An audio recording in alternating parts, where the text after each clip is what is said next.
ئەمڕۆ کە بانگی خەڵک کەین کەسانێک بڵین تەنها خوای گەورە بپەرستن، هانا بۆ ئەو بەرن، اعتقادتان بە قبرێک و بە شەخصێک و بە ناڵی کەرێک نەبێت، بە پەڕۆیەک نەبێت، بە چڵم و بەڵغەمی شەخصێک نەبێت، دەڵێ ئێوە نازانن ئێمە نیەتمان خێرە، ئێمە مەبەستمانە لە ڕێگای ئەولیای خواوە لە خوا نزیک بینەوە، ئەوە نیەتەکەمانە.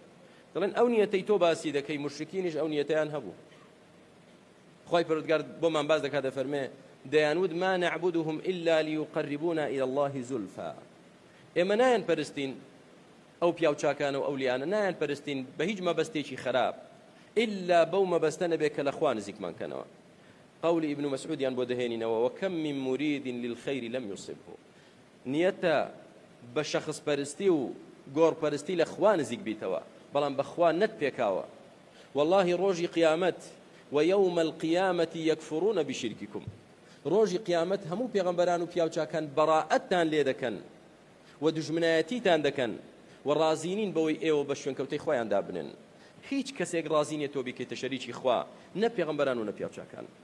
کەواتە نیەتتان خێرە بەس نییە، واس بێنن لە شەریک بۆ خوادانان، ڕێگای تەوحید بگرنە بەر، ئەو کاتە بڵێ نیەتمان خێر بوو.